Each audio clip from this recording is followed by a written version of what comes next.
Alright, hey everybody, and welcome to another What's This Wednesday, and this Wednesday I've got Trailblazers for you all to take a look at.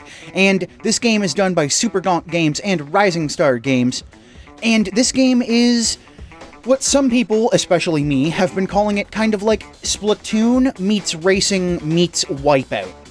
And what I mean by that is it's set in the future, so it's got this awesome retro 80s future aesthetic, but the way you race isn't like other racers. You have to actually paint the track in order to help you race, to earn points and to knock out other... You can't actually permanently knock out other opponents, but to make them spin out and lose all their momentum for a short period of time. So painting is a very, very serious part of this game.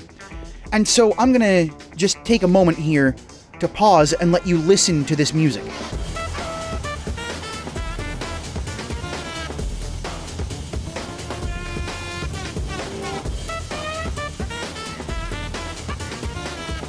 The soundtrack for this game is ridiculously amazing.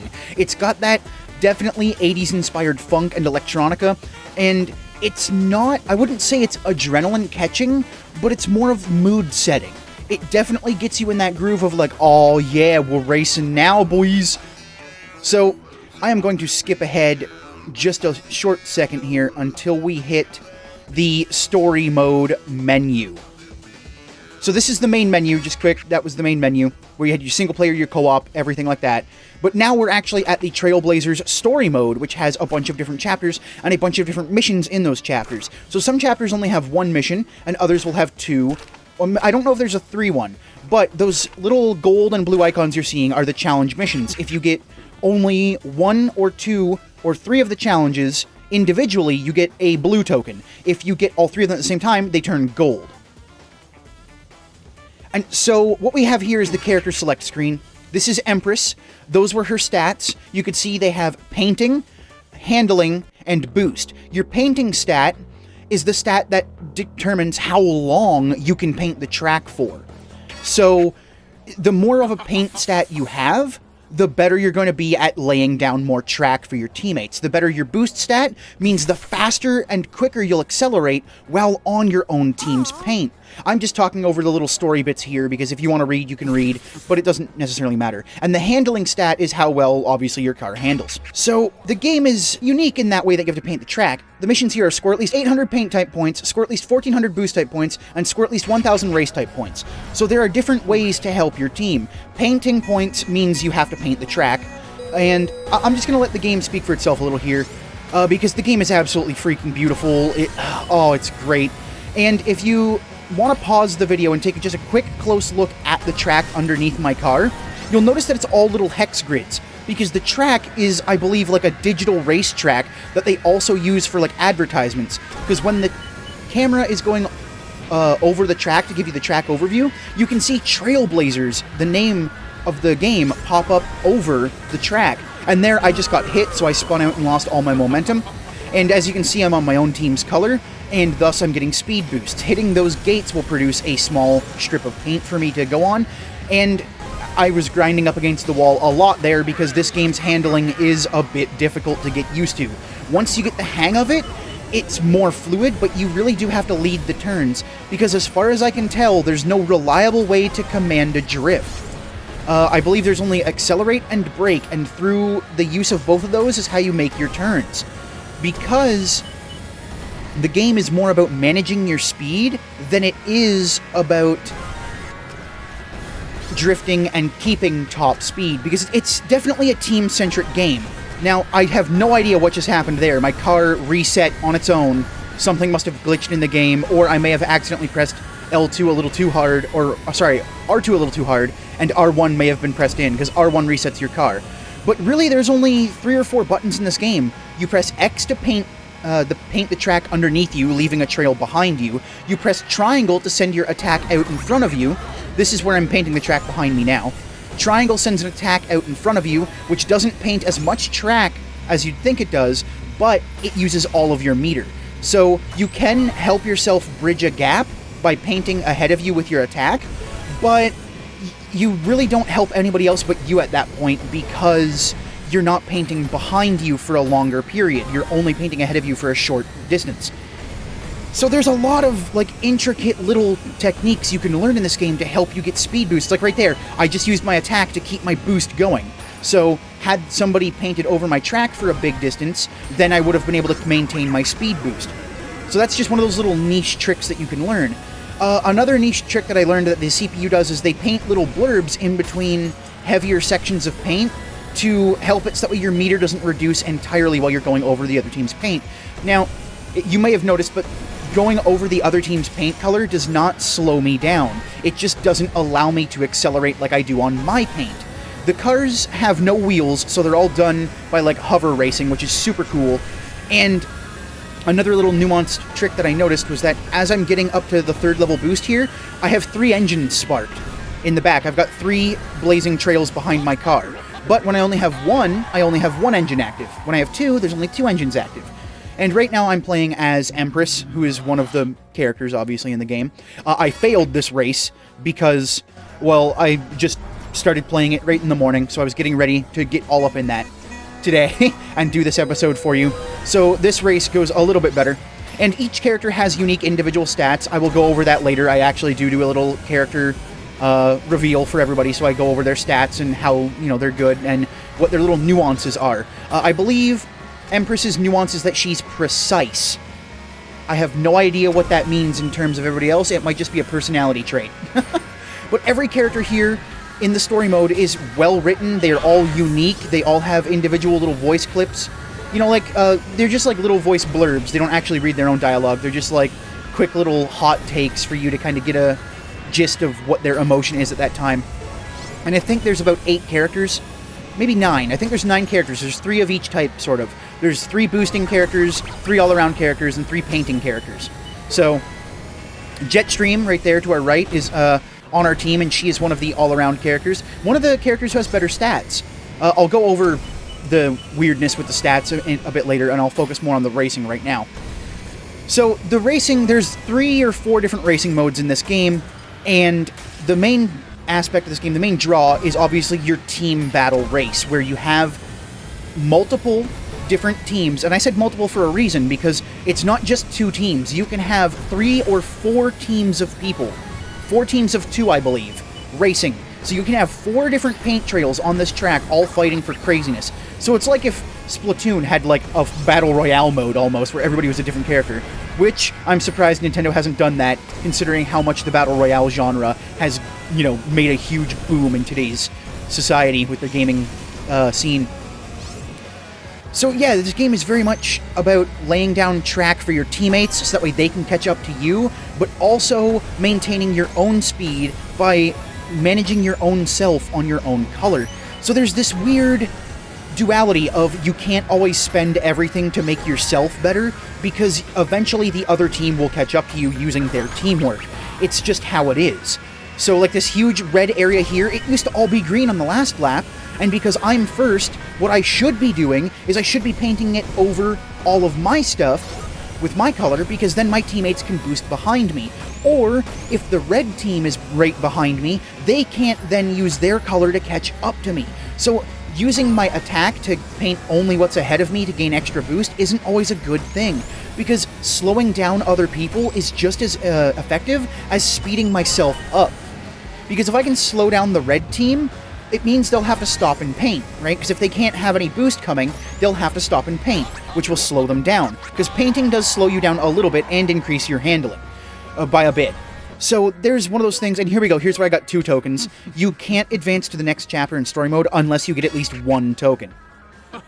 So here we see Empress is obviously feeling herself, and Jetstream is just your all-American girl who's like, I'm the girl, I'm gonna race, I like racing. And that's fine. Like, she's just your basic, average, generic 80s character who's like, I want to race because racing's my dream. And every character kind of has that little story arc in this game. Every character gets a story arc. And it's quite amazing. Right now in the story arc, I'm at the point where Empress is going after the robot Volta. And, oh, here's Boo, the tree frog. He is my favorite character because he's a frog. And he's blue, and he looks absolutely cute. And his name is Boo. It's it's just fantastic all around. But we're at the point where Empress is trying to find Volta because she is absolutely convinced that Volta is going to start a new war. because she just got out of a war with another one of the characters, Galaxos. And Galaxos is kind of like a big demon-looking guy. He kind of looks like the Lord of Hell from Dragon Ball a little bit, not entirely, but he's kind of like those guys from Dragon Ball, you know, from the Home for Infinite Losers, the Hiffle, if you were the English version. But yeah, so each time you start a new race, your color will change. So you've got orange and purple here. They try and use contrasting colors for two-player. For 4 teams, or sorry, not for two-player, but for 2 teams. For 4 teams, sometimes you get a couple colors that look a bit similar, like, you know, the teal-green and then the blue. They can sometimes look a little similar.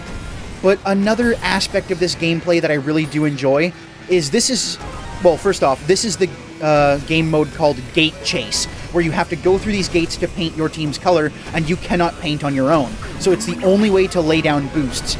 Now, what I'm doing is kind of a bad strategy, is I'm going for the outside turn ones, and I should really be going for the inside turns, because inside turns are always faster. But with this game, what you need to be doing is managing not only your paint and your speed, but also your locations of your teammates. So that's one of the big things. Like right there, I just hit my own teammate, which might have actually helped him in the long run. But there was a point I was also going to bring up that just sort of fled through my mind here that I completely forget. But each character, I'll just go back to the characters, each character has their own unique ride and their own unique name for their ride, so it's kind of cool. Like, I think Boo's car is the Tadpole. And I forget what Empress's is, but I'm not too into Empress. She's a little bit stern for my liking, and she's got that very classic alien look. Like, she's got big earrings and a bald head, right? Very misshapen, old-style alien head, because this is very rooted in old-school 80s futuristic style. And I just remembered what I was about to say. This game cuts off your vision around certain points of the track on purpose. Now, you might be thinking, well, that's terrible. Why would they do that? Because this game is not about precision. I mean, I guess it can be about precision and speed running it by memorizing the track, but it's also about making sure that you don't memorize where your team's paint is and keep doing it. Because there are certain little areas where you'll go over humps, and I'll make sure to point one out if we come up to it, where you can't see what's coming up next because you're going too fast. Now, there's the trick, because there's the risk-reward. Because if you keep going to the same area over and over, expecting your team to keep having that painted, and the other team has painted over it on you, you're now losing that speed. You're losing that advantage. So, right, where is it? This sort of example, right here, I can't see what's above it, so I had to either pick left or right. I picked right, and left and right were both wrong answers, fortunately for me in this example. But I had to pick a side. Knowing that that split was coming up, I had to pick a side, left or right. And depending on what I pick, it could help me or hinder me. And that's a part where team play and communication comes in super freaking handy. Because if you coordinate well, you can easily be super fast in this game and not have to worry about too many enemies. But if you don't coordinate at all, you're going to find yourself struggling and wondering why everybody's so much faster than you. And that's one of the really big gems of this game. Like, I only came in 4th because I wasn't doing too well on this track, because another interesting thing about this game is the tracks can be mirrored and reversed. And reversed mirrored. So that means you can play the same track forwards, backwards, forwards mirrored, and backwards mirrored. So each track can feel a little fresh multiple times, and it's a genius tactic. Because I know some games can't do it because of their design aesthetic, and the tracks just would not work going in reverse. But even Mario Kart does mirrored, but mirrored isn't just enough. Sometimes you have to go reverse. Reverse can add it and make it feel like it's a whole new track, yet it's the same one. And here we go. Oh, the Sovereign Monarch is Empress's car. I'm playing another round because I felt like the gate chase... Oh, wait, hold on. Listen to this music.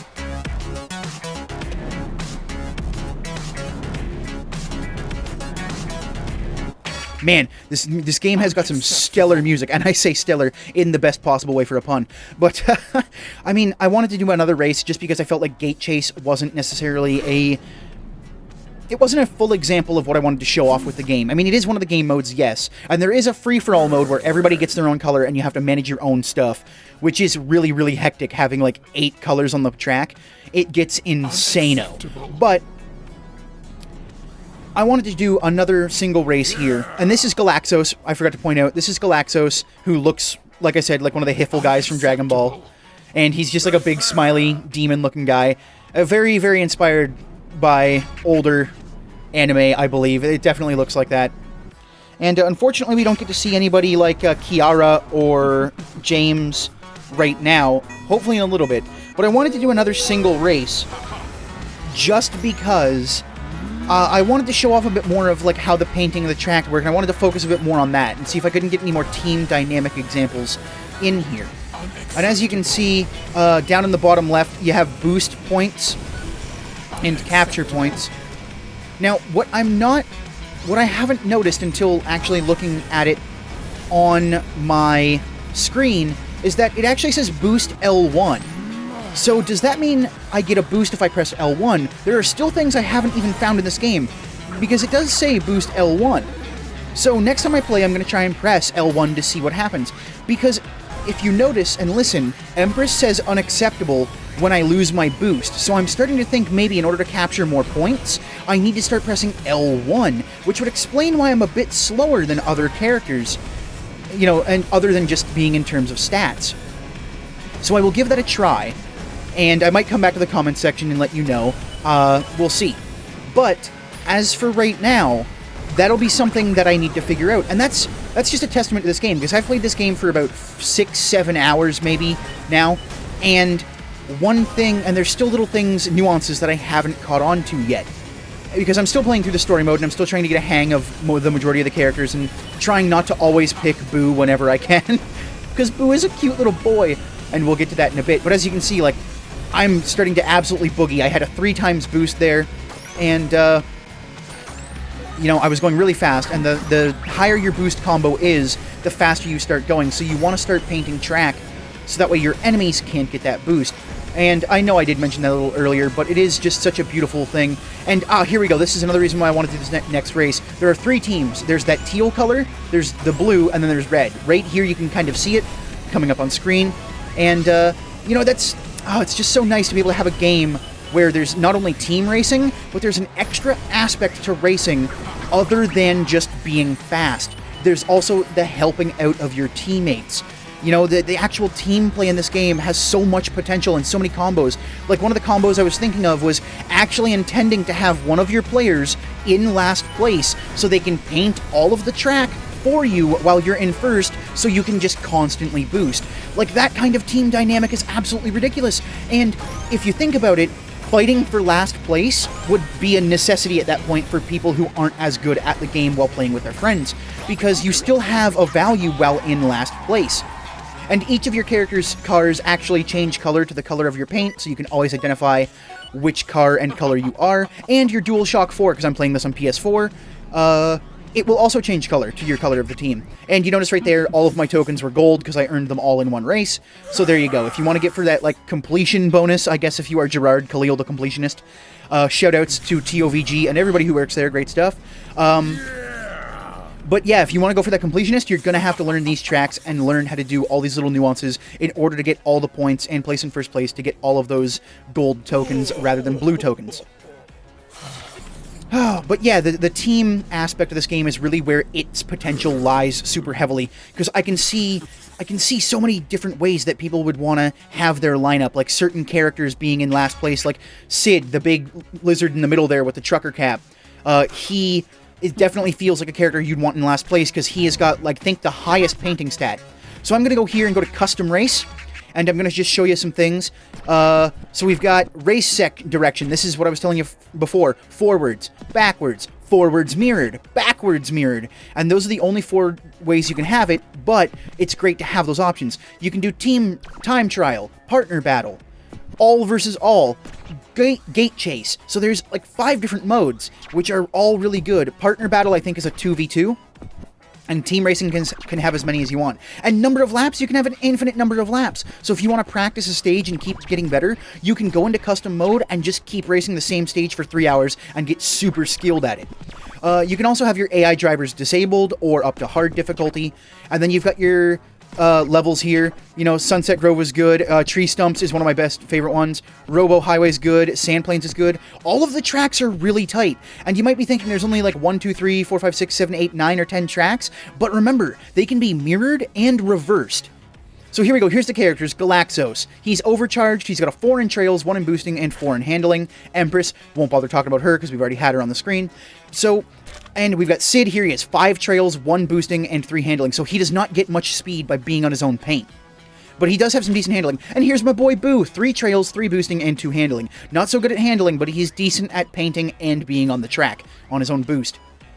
And he's just my favorite. He's a cute little frog boy, and he's got those little beads and the little, like, leafy cufflets. It's great. Here is Volta, your obligatory robot, who has a cat scarf. 2 trails, 3 boosting, 3 handling. Another all-around character. Here is Lucas.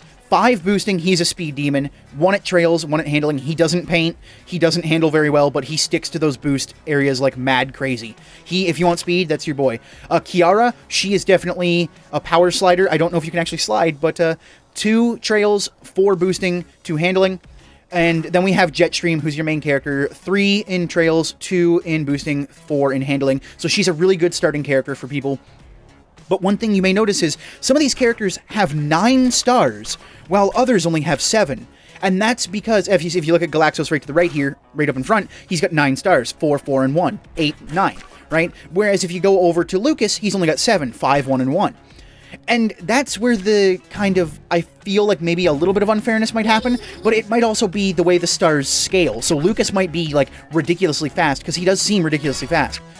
So there is that little bit, so pick your character wisely. And here I'm going to go and do a little bit of evidence of the online play. This does have online play, but this is where the unfortunate part of the game comes along. Because I'm just going to let the music play right now, and I'm going to do a little bit of a time-lapse. I'm going to put the timestamp on screen and have it just a little bit, and I'll show you the travesty of why this game may not be worth the price. And I have to back out because I realized my settings were set to Canada, so I was going to go ahead and go to the matchmaking region, Europe, US, East Coast, because I figured East Coast would have more players on it at the time of recording. So I went to East Coast, and I'll go back and I'll do the time-lapse again, and you probably already get the gist of what's going to happen.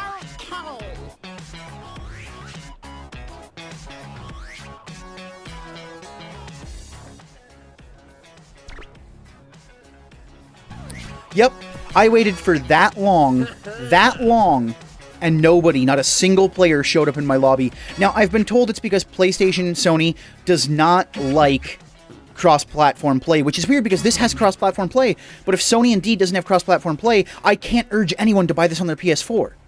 Like, if there's nobody playing this on PS4, I can't recommend this game.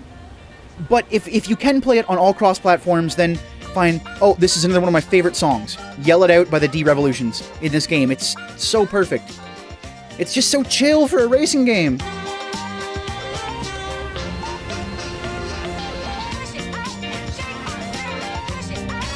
Oh, it's just the music, the soundtrack alone is so good for this game. And it hurts me. I streamed this yesterday because it was brand new and I wanted to see if people wanted to see it, wanted to play some online, see what was going on with it.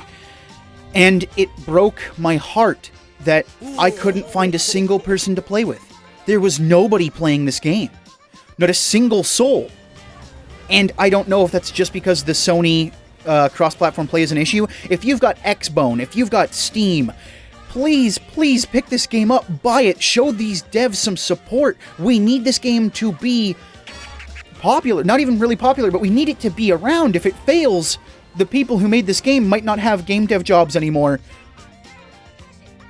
You know, who knows what could happen to their future.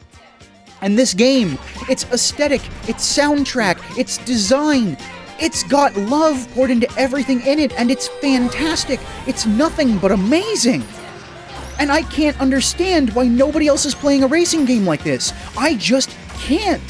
I mean, it's fresh, it's new. It takes the mechanics of Splatoon, which made, like, cooperative team-based shooters, like, feel new and fresh, and it does this for racing. I mean, look at this, I just got blasted by some other paint, and I spun out. So it's got a little bit of Mario Kart in it, too, if you can time your shots right. And it's just, oh, it pains me. so bad to see a game that I fell head over heels with just fall into the ether, into obscurity, and that no one will ever play. I will 100% always pull this out for couch co-op sessions with my friends. 100% this game will be a game I try and play with them couch co-op. But I was really hoping this game would have a big online audience. I really was. I 100% was. My heart was so into it. I was getting ready to have this game be at least semi-popular and have a small, decent little community. But as far as I can tell, nobody's jumping into it, and it makes my heart cry. It makes my heart cry just a little bit every time, because the character designs are cool. You've got humans, you've got aliens, you've got like anthropomorphic cute frog boys, you've got robots, you've got like demon lords from outer space. It's just... it's that weird 80s racing game you wished was good when you were a kid. Instead of getting all those weird ones like Extreme G that weren't necessarily great. They were still cool, but, there was a lot of those games in the N64 and GameCube era that had this, futuristic, 80s futuristic aesthetic and just failed. And this game does it. This game does what they couldn't. And it's a shame that nobody's heard of it. I've asked people, I've been in other people's streams, I've messaged people asking them if they know about it. Nobody knows about it. This game hasn't been marketed. I know Destructoid... I knew about it because a Destructoid article pointed it out, because they were saying, is this like Splatoon but with racing? And so I wanted to check that out, because that sounded extremely interesting to me. But, I don't know. If this game comes out on the Switch, I really hope it comes out on the Switch. If this comes out on the Switch, it may have a home, because now Nintendo will have on their console a shooter-based like Splatoon and a racing game that's kind of like Splatoon, and that's what you need.